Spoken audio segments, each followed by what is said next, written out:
So last video में हम work and energy के एमसीक्यूज कर रहे थे। 110 तक हमने कर लिए थे। नाउ हमारे पास क्या है, 111 है कि a person is holding a bucket by applying a force of 10 Newton. By applying a force of he moves a horizontal distance of 5 meter then climb up a vertical distance to find the total work done। Again हमारे पास जो हमने सिर्फ height वाला work मालूम करना है, ठीक है। नो हाइट वाला वर्क हमारे पास क्या होता है, mgh। mg मेरे पास 10 न्यूटन है और हाइट मेरे पास 10 है, नो 10 10 100। सी ऑप्शन हमारे पास इसमें करेक्ट हो जाएगा, ठीक है, क्योंकि ग्रेविटी वाला वर्क तो सिर्फ हाइट में होता है ना, वो हॉरिजॉन्टल तो नहीं होगा। फिर है tennis ball is dropped onto horizontal surface, has the ball bounce and down to the height of each bounce gradually decreases during the motion of the ball. So the principle of conservation of energy states, वो कहते हैं ना कि the total energy of a system remain constant। So हमारे पास kinetic energy और potential energy क्या होगा, kinetic energy of the ball is constant, नहीं वो increase होगी decrease होगी। potential energy of the ball is नहीं वो भी increase होगी decrease होगी। sum of the kinetic potential energy of the ball is constant। Yeah, the total energy of the ball, ground and air is constant। sum of the potential energy भी हमारे पास constant हो सकता है, या law of conservation of momentum जो हमें कहते हैं ना कि वो total energy की हमारे पास ज्यादा बात करता है, ठीक है। the total energy of the ball, ground and air is constant, चाहे जो से पॉइंट पे उसकी total energy वो भी हमारे पास वही sum में आती है, ठीक है। नो sum of kinetic और potential भी total ही को कहते हैं। नो डी ऑप्शन थोड़ा फिर सही बनते हैं कि उसमें total उसने जिक्र किए है हमारे पास, ठीक है।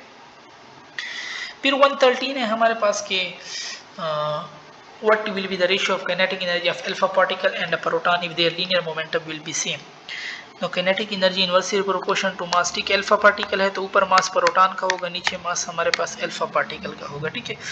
अब प्रोटॉन का मास क्या है, 1.67 मल्टीप्लाई 10 की पावर। अच्छा देखो ना, लेट्स सपोज ये को भी ना प्रोटॉन का मास अगर 1 अल्फा 4 टाइम उसका होता है, ठीक है, तो 1/4 ये मेरे पास हो जाएगा। सिंपल इस तरह कर लो, 1:4। बी ऑप्शन हमारे पास करेक्ट है, ठीक है। 1 erg is equal to, so 1 erg जो है वो तो हमारे पास छोटी यूनिट है ना, और वो हमारे पास 10 की पावर -7 जूल के बराबर होता है। To body of 1 kg and 4 kg have same kinetic energy, the ratio in their momenta. Momenta जो मास के साथ है ना वो स्क्वायर रूट के साथ रिलेशन है, ठीक है। नो एक 1 kg का है और एक हमारे पास क्या है 4 kg का है। नो 1 का स्क्वायर रूट भी 1 देता है और 4 का स्क्वायर रूट 2 देता है, तो 1:2। ए ऑप्शन हमारे पास इसमें करेक्ट हो जाएगा। फिर हमारे पास the velocity and momentum of a moving body are 1000 10,000 and 10,000 respectively, the kinetic energy will be. Momentum में हमारे पास क्या होता है, the velocity and momentum of a body. अच्छा देखो ना, वेलोसिटी और मोमेंटम हमारे पास नहीं दी हुए ना, we know that 1/2 momentum into velocity हमारे पास काइनेटिक एनर्जी देते हैं, ठीक है। सिंपल फार्मूला है, इसमें पुट करो आप लोग के पास आंसर आ जाएगा हमारे पास, ठीक है। नो 116 में हमारे पास 5 मल्टीप्लाई 5 जूल ऑलमोस्ट हमारे पास आता है, ठीक है। ये 10 की पावर 7 है, नहीं 5 जूल नहीं आता, ये 10 की पावर 0 है या क्या है हमारे पास। एक मिनट इसको हम सॉल्व कर लेंगे ना, ऐसा ना हो हम 5 जूल समझे, इसको मैं एक दफ़ा रफ करूँ, सॉल्व कर लेते हैं, ठीक है। कि ये 5 मल्टीप्लाई 10 की पावर 0 जूल है, फिर तो सिर्फ 5 मल्टीप्लाई 5 ही आएगा, ठीक है। अच्छा 1/2 हमारे पास, ठीक है। मोमेंटम हमारे पास क्या दे रहा है, 10,000 दे रहे हैं ना, सेंटी भी साथ में दे रहा है। नो सेंटी का मैं 2 0 काट लेता हूँ, ठीक है, सिर्फ 100 बचता है। फिर इनटू वेलोसिटी हमारे पास, वेलोसिटी मेरे पास क्या है 10,000 है हमारे पास, ठीक है। वेलोसिटी भी मेरे पास 10,000 है, बट वो भी मैं सेंटी है तो 2 0 काट लेता हूँ, ठीक है। नो 10,000 है तो 2 0 काट लेता हूँ 100। अब ये ग्राम है ना, इसको मैंने किलो में कन्वर्ट करना है तो नीचे 1000 पे डिवाइड कर लूँगा। 1 2 1 2 एक कट गए, एक इसके साथ कट गए, ठीक है ना। 2 1 2 2 5 10, yes only 5 answer. D option हमारे पास इसमें करेक्ट है, ठीक है। इस तरह करना। If momentum of a moving object is double it's kinetic energy will B. अच्छा अब इसने ये हमारे पास नहीं बताया कि मास कांस्टेंट है या वेलोसिटी कांस्टेंट है, क्योंकि अगर वेलोसिटी कांस्टेंट हो ना फिर तो मोमेंटम के साथ एक के साथ हमारे पास रिलेशन है, ठीक है। और अगर हमारे पास मास कांस्टेंट हो बॉडी की तो फिर तो हमारे पास kinetic energy is equal to p square है फिर, ठीक है। पी स्क्वायर के साथ रिलेशन हम पी स्क्वायर वाला लेते हैं। If the moving momentum of a moving object is double then kinetic energy will be 4 time हमारे पास करेक्ट है, ठीक है। सी ऑप्शन सही है। 118 है हमारे पास। हमसे क्या मांगा हुआ है 300 newton force is applied to a box weighing 600 newton the box move 3 metre and what is the average power. Average power क्या होता है वर्क पर यूनिट टाइम हमारे पास, ठीक है। वर्क में हमारे पास के एफ डॉट डी, फोर्स कितना है इसने 300, वो कितना दिए हुए 3 मीटर है ना, डिस्प्लेसमेंट हमारे पास 3, 300 मल्टीप्लाई 3 और टाइम मेरे पास कितना दिया हुआ है 20 दिया हुआ है, ठीक है। तो ये जीरो कट जाएगा, 2 एकम 2, 2 15 30, 15 3 45। तो ए ऑप्शन हमारे पास इसमें करेक्ट हो जाएगा, ठीक है। 118 में हमारे पास ए वाला ऑप्शन यस करेक्ट है। फिर 119 है हमारे पास के kinetic energy of moving body with 10 metre पर सेकंड इज 30 जो स्पीड बिकम 30 मीटर। अच्छा वेलोसिटी के साथ इसका रिलेशन हमने देखना है, ठीक है। तो काइनेटिक एनर्जी वेलोसिटी के साथ क्या स्क्वायर के साथ है ना, काइनेटिक एनर्जी ऑफ वन क्या है, काइनेटिक एनर्जी 1 कह रहा है कि 30 जूल है और उसकी वेलोसिटी मेरे पास 10 है, ठीक है। नो 10 अगर मैं पुट कर दूँ तो वो तो 100 दे देगा, ठीक है। ये 100 आ जाएगा मेरे पास। काइनेटिक एनर्जी 2 उधर चले जाएगी और नीचे उसकी मेरे पास क्या होगी, नीचे उसकी वेलोसिटी होगी। वेलोसिटी क्या कह रहा है, वेलोसिटी उसकी 30 हो गई, तो 30 का स्क्वायर मेरा इधर 900 आ जाएगा। तो ये काट लो, कट गया, 30 3 9 27 270। डी ऑप्शन हमारे पास इसमें करेक्ट हो जाएगा, ठीक है। फिर हमारे पास है कि car X is travelling at half the speed of car Y, car X has twice mass of car Y, which statement is correct. Car X की जो स्पीड है ना वो हाफ है y के बनिस्बत से, ठीक है। कार x जो है ना वो उसका मास फिर डबल है हमारे पास। तो अब काइनेटिक एनर्जी बताओ। अच्छा कार x की स्पीड अगर हाफ है ना तो इसकी वेलोसिटी, इसका जो काइनेटिक एनर्जी है ना वो 1/4 हो जाएगा, ठीक है। और मास डबल है तो काइनेटिक एनर्जी फिर 2 टाइम हो जाएगा। 2 कम 2 2 2 4 हाफ हो रहा है ना, यानी कार x की जो काइनेटिक एनर्जी है वो हाफ है y की। तो car x has half of kinetic energy that of y। Yes ये हमारे पास करेक्ट है, ये ऑप्शन ही करेक्ट है, ठीक है। Car X is half of kinetic energy of that of Y. 120 में ये ऑप्शन हमारे पास करेक्ट आ रहा है, ठीक है। The amount of work required to stop a moving object is equal to, kinetic energy है हमारे पास simple, a ball of mass 2 kg another of mass 4 kg are dropped together of a 60 feet tall boundary after a fall of 30 feet each toward their respective kinetic energy will be in the ratio of। No kinetic energy हमने मालूम करना है, ठीक है। मास और velocity, मास दी हुई है ना और हमारे पास क्या है वेलोसिटी हमने क्या मालूम करना है, काइनेटिक एनर्जी मालूम करना है। मास इसने 2 kg दिए हुए, वेलोसिटी तो दोनों ही सेम आएंगे, ठीक है। यानी काइनेटिक एनर्जी मास के साथ सिंगल स्क्वायर के सिंगल 1 के साथ है ना, स्क्वायर नहीं है। नो मास के साथ डायरेक्ट है, ऊपर 2 आ जाएगा फर्स्ट बॉडी का, नीचे 4 आ जाएगा सेकंड बॉडी का। 2 कम 2 2 2 4 1:2 फीट मीटर सब छोड़ो, सी ऑप्शन हमारे पास इसमें करेक्ट हो जाएगा। 123 है हमारे पास के a bomb of mass 30 kg at rest explode into two pieces of mass 18 kg and the velocity of 18। ये 3-4 दफा हमने पीछे एक क्वेश्चन किए हुए हैं, ठीक है। नो पहले क्या करना है, वेलोसिटी मालूम कर लो सेकंड बॉडी की, ताकि फिर वो हम काइनेटिक एनर्जी में पुट करें और हमारी काइनेटिक एनर्जी आ जाए, ठीक है। नो हमारे पास होते हैं m1 v1 divided by m2, वो हमारे पास वेलोसिटी 2 देगा। m1 मेरे पास क्या है, m1 है मेरे पास 30 kg at rest explode into 2 pieces of, एक 18 kg है और एक नीचे मेरे पास 12 kg है और उस पहले की वेलोसिटी क्या है 6 है। 6 2 ने 12, 6 कम 6 2 कम 2 2 9 18, वेलोसिटी 2 मेरे पास 9 आ रही है, ठीक है। अब काइनेटिक एनर्जी फार्मूले में पुट करो 1/2। काइनेटिक एनर्जी किस मास का हमने मालूम करना है 12 का, 1/2 12, ठीक है। वेलोसिटी क्या थी 9 का स्क्वायर, इसको मालूम करो, इससे हमारे पास जो आंसर आता है 486 जूल आ रहा है, ठीक है। बी ऑप्शन हमारे पास 123 में करेक्ट हो जाएगा। 124 है kinetic energy of a body moving with speed of 10 metre पर second is 30 joule if its speed become 30 the kinetic. Again वहीं पर हमने अभी क्वेश्चन किया काइनेटिक एनर्जी और वेलोसिटी का, ठीक है। कि देखो 10 मीटर तक 10 है और अगर 30 के मीटर पर काइनेटिक एनर्जी, क्या आंसर हमारे पास आ रहा था 270 जूल। सो इसमें भी 270, 124 में हमारे पास 270 करेक्ट है, ठीक है। फिर कहते थे kinetic energy acquired by a body of mass m is traveling some starting from rest under the action of constant force m is directly proportional to। अच्छा कह रहे हैं कि kinetic energy acquired by a body. अच्छा एक body है ना तो उसका मास तो हमारे पास कांस्टेंट होता है, ठीक है। अगर हम जब दूसरी बॉडी का मास उस पर डालते हैं ना, या हम और मास उसमें ऐड करते हैं या उसका मास डबल करते हैं, फिर हमारे पास वो मास पे डिपेंड करता है। सिंगल बॉडी होगी फिर तो मास पे डिपेंड नहीं करेगा, अगर उसका मास कांस्टेंट है ना, फिर तो सिर्फ वेलोसिटी पे डिपेंड करता है। अब यही कह रहे हैं कि kinetic energy acquired by a body of mass m is traveling some distance, एक ही बॉडी है वही सेम मास की है, starting from rest under the action of constant force is directly proportional to. तो मास पे तो हमारे पास डिपेंड नहीं करेगी, क्योंकि एक बॉडी है ना हमारे पास, सिंगल बॉडी है, हम ना मास ज्यादा कर रहे हैं ना मास कम कर रहे हैं। अगर हम कहें ना कि चेंजिंग इन मास या we add another mass on it, तो फिर हमारे पास मास के साथ डायरेक्ट उसका रिलेशन है। वैसे तो मास के जैसे मोमेंटम को देख लो ना, मोमेंटम होता है mv। अब एक बॉडी का मास तो हमारे पास कांस्टेंट रहता है, ठीक है। वो मुझे कह दे कि मोमेंटम डबल हो गया, तुम क्या कह सकते हो सिंगल बॉडी का, तो मैं कहूंगा कि उसकी हमने वेलोसिटी डबल कर दिया है, तब मोमेंटम हमारे पास क्या हुआ, डबल हुआ। मास तो बॉडी का कांस्टेंट रहता है, वो तो हमारे पास चेंज नहीं होता ना। सो ये भी हमारे पास इधर m0 हमारे पास इसमें करेक्ट है, ठीक है, कि मास पे तब फिर हमारे पास डिपेंड नहीं करता। A ball is drop from height has shown in the figure ignoring the effect of air resistance the total energy is same all point. Total energy हमारे पास ऑल पॉइंट पे सेम होती है। When force and displacement are in the same direction the kinetic energy of the body, so जब same direction में होंगे ना तो इंक्रीजेस हमारे पास होगी, ठीक है। 127 में हमारे पास ए ऑप्शन करेक्ट हो जाएगा, ठीक है। 128 है हमारे पास के a truck and car are moving with equal velocity and applying brakes the both will stop after a certain distance. Then दोनों के हमारे पास वेलोसिटी इक्वल है, ब्रेक हमने अप्लाई किया है तो both will stop after certain distance. Then कौन हमारे पास ज्यादा डिस्टेंस कवर करेगा, कौन हमारे पास कम डिस्टेंस कवर करेगा। नो हमें पता है कि कार का मास कम है, तो अगर हम उसका ब्रेक लगाए ना तो वो हमारे पास डिस्टेंस कम कवर करेगा और जल्दी स्टॉप हो जाएगा, ठीक है। Potential energy per unit volume, potential energy mgh per unit volume, mv मेरे पास क्या देते हैं, डेंसिटी देते हैं, तो रो gh, ये हमने पीछे भी किया 129d। A body is drop, what will be its velocity, velocity height के साथ क्या है, v is equal to square root 2g और h के हमारे पास 1000, 9000 10,000 10,000 दोनों 20,000 आते हैं ना, और 20,000 का ऑलमोस्ट हमारे पास 141 स्क्वायर रूट बनता है, ठीक है। बॉडी इज फॉलिंग, क्योंकि 2 का 1.4 बनता है, ठीक है।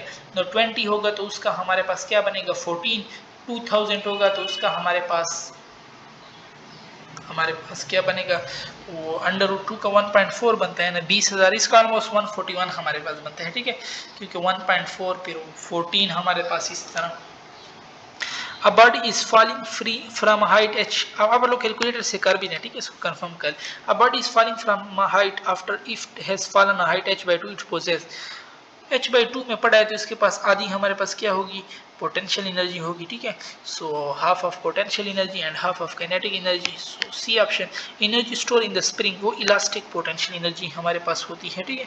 फिर है 10 bricks each 6.0 centimeter thick and mass 1.5 kg lie flat on a table, how much work is required to stick them on the top of another। 10 bricks है ना, इसके लिए मैंने शॉर्टकट बताया था, क्या n-1 डिवाइडेड बाय 2, तो n क्या है मेरे पास, 10 ब्रिक्स की बात कर रहे हैं ना, 10 और 10 -1 9, 10 9 90 90 दोनों 45, ठीक है। तो 45, तो हमारे पास ये क्या आ रहा है, इसकी 45 mgh वर्क आ रहा है मेरे पास, ठीक है, mgh 45 वर्क आ रहा है। आप मास भी पुट कर दो, g10 पुट कर दो, h हमारे पास क्या है, सेंटी है ना, सेंटी को 133 में हमारे पास पुट करो ना, 133 में हमारे पास 6 हाइट दे रहा है 1.5 kg। अगर मैं इसको 1 मिनट कैलकुलेटर से कर लूँ कि 45 मल्टीप्लाई 10, ठीक है, और मल्टीप्लाई 1.5, ठीक है, और multiply 6 but divided by centi है ना, 100 पे डिवाइड कर लो तो 40.5 ऑलमोस्ट आंसर मेरे पास आता है, ठीक है। तो 40 जोड़ हम कर लेते हैं, सी ऑप्शन। अब ball is thrown vertically upward neglecting air resistance, which statement is correct, कौन सी स्टेटमेंट हमारे पास सेम है, no by the principle that the total energy of the ball is constant throughout the motion, ये D वाला correct है हमारे पास, ठीक है। A stone is thrown up from the surface of earth when it reaches the maximum height, its total energy is equal to, height पे पहुंचे ना maximum, तो इसकी टोटल एनर्जी सारी हमारे पास पोटेंशियल एनर्जी होगी। You lift a suitcase from the floor and keep it on the table, the work done by you on the suitcase does not depend upon, तो वो किस पे हमारे पास डिपेंड नहीं करता, पाथ और टाइम पे हमारे पास डिपेंड नहीं करेगा, ठीक है। सो 136 में हमारे पास हाइट पे सिर्फ डिपेंड करता है हमारे पास, इस पे नहीं कि हम जो सी पाथ से भी ले जाए इस तरह, बट जितनी हाइट की होगी ना उस पे हमारे पास वो डिपेंड करता है, ठीक है। पाथ पे भी हमारे पास डिपेंड नहीं करता, so path taken by the suitcase not depend. फिर हमारे पास 137 है कि if 10 kg mass is dropped from a certain height hit the ground with a speed of 10 metre, the height will be, height हमसे पूछी हुई है, तो अगेन 10 किलो ड्रॉप है तो mgh loss in potential energy equal to gain in kinetic energy हमारे पास 1/2 mv²। ठीक है, तो अब इसने हमारे पास हाइट पूछा हुआ है, हाइट मेरे पास क्या हो जाएगा v² divide by 2g mm cut जाएगा ना। वेलोसिटी मेरे पास क्या है 10 है, 10 का 100 और 2 और g मेरे पास 10 है, तो कट गए 10/2 5 मीटर। डी ऑप्शन हमारे पास इसमें करेक्ट हो जाएगा। 138 है हमारे पास के if freely falling if potential energy is equal to the kinetic energy the force of friction of air will be। so अगर हम क्या करें कि फोर्स ऑफ फ्रिक्शन हम उसको नेग्लिजिबल लेते हैं फोर्स ऑफ फ्रिक्शन को, ठीक है, उसको हम नेग्लिजिबल लेते हैं, इसलिए फिर बी नेग्लिजिबल ये ऑप्शन हमारे पास करेक्ट, इसलिए फिर हम फार्मूले में नहीं डालते। 138 है ना mgh if mgh then f is equal to 0 f is equal to 0 कह रहा है कि if potential energy is equal to the kinetic energy then force of friction will be negligible।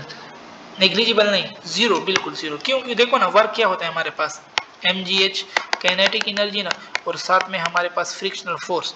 अब वो कह रहा है अगर हम नेग्लिजिबल लेंगे मींस फिर तो थोड़ा थोड़ा होगा। अभी अगर मैं यहाँ पे जीरो पुट कर दूं ना फिर ये खत्म हो जाएगा और mgh मेरे पास 1/2 mv² के बिल्कुल ही बराबर होगा, तो फिर जीरो ऑप्शन हमारे पास इसमें करेक्ट है। ठीक है, अच्छा 139 है हमारे पास के in the presence of air friction. Air friction है तो हम कौन सा फार्मूला लेते हैं mgh 1/2 mv² plus frictional force, C वाला ऑप्शन हमारे पास करेक्ट है। ठीक है, अच्छा फिर हमारे पास है कि 500 newton force is apply on the object move with velocity, the value of power is 2500 watt, then what will be the angle. F cos theta है ना, वैसे तो 500 न्यूटन है और 10 है, ये 5000 आना चाहिए था, बट इधर 2500 है। cos का एंगल होता है, cos किस पे हाफ होता है 60 पे हाफ होता है, तो बी ऑप्शन करेक्ट है। 141 the time taken by engine to power 10 kilowatt lift a mass of 200 kg at the height of 40 metre is. Power मेरे पास होता है हाइट है mgh divided by t, t उधर चला जाएगा पावर इधर आ जाएगा, वैल्यू पुट कर दो। मास मेरे पास क्या है 200, g मेरे पास 10 है, h मेरे पास कितना दे रहा है 40 दे रहा है, पावर मेरे पास क्या है 10 किलोवाट है। ठीक है, 10 × 10 की पावर 3, ये कट गया 3 है ना, एक ये जीरो गया, एक ये गया, एक ये गया, ये खत्म नीचे, 2 और 4 बच रहा है, 4 2 8, इसी ऑप्शन हमारे पास इसमें करेक्ट हो जाएगा। ठीक है, फिर हमारे पास to travel at a constant speed a car engine provide 224 kilowatt of useful power, the driving force on the car is 600 newton, at what speed it travel. Again F V वाला simple formula put करो, P is equal to F dot V. इसने क्या पूछे we पूछे हुए तो F नीचे divide हो जाएगा। ठीक है, P डिवाइडेड बाय एफ हमारे पास हो जाएगा 24,000 को 600 पे डिवाइड करो, आप लोग के पास आंसर 40 आ जाएगा। ठीक है, सिंपल वैल्यू पुट करनी है। 143 है हमारे पास के a mass hang on a string fixed at point P if it start from position 1 and swings to the furthest position on the position side position 2, if it oscillates several times decreasing amplitude before ending position, where does the ball have most kinetic energy? No, we know that के mean position पे सबसे ज्यादा kinetic energy होती है। ठीक है, सो हमारे पास mean position पे इसकी kinetic energy हमारे पास सबसे हाईएस्ट होगी, यानी हमारे पास 3 वाला जो पोजीशन है। ठीक है, 143 में हमारे पास ये at first time and at position 3, at first time at position 3, क्या अगर यहाँ से हमने स्टार्ट किया ना position 3 at last the last time at position 3 ना, फर्स्ट टाइम पोजीशन 3 सही, क्योंकि बाद में तो वेलोसिटी कम हो रही है फिर यहाँ पे रुक जाएगा, तो पहले टाइम पे जो यहाँ से जा रहा था और यह पोजीशन 3 पे यहाँ पे हमारे पास सबसे किनेटिक, लास्ट टाइम पे तो बिल्कुल रुक जाएगा हमारे पास। ठीक है, फिर 144 है कि the power output of a lamp is 6 watt, how much energy does the lamp give out in 2 minute.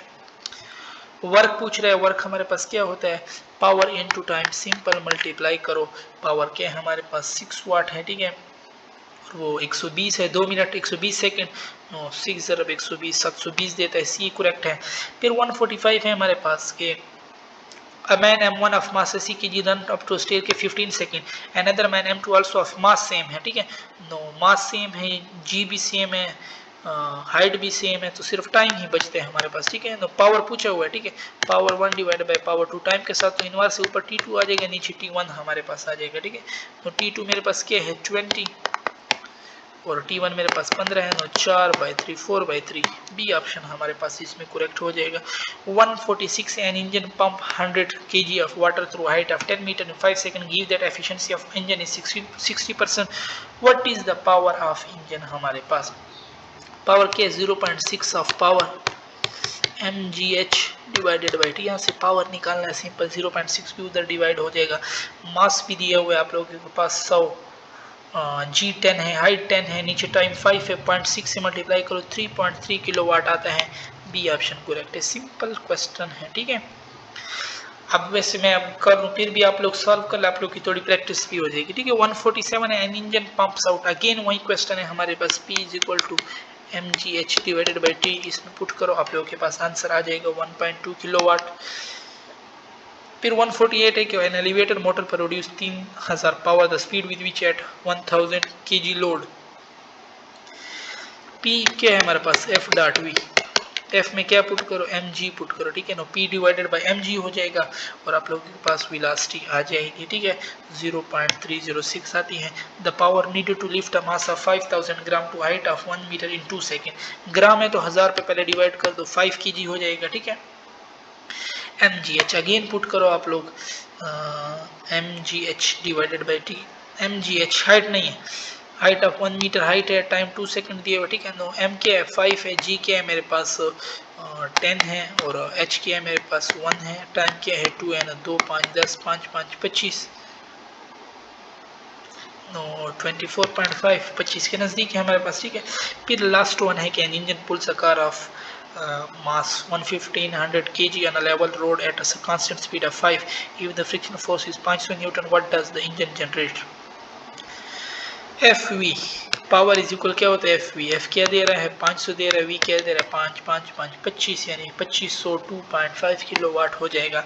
यहाँ पे हमारे MCQs की डिस्कशन ख़त्म होती है। ओके, अल्लाह हाफिज़।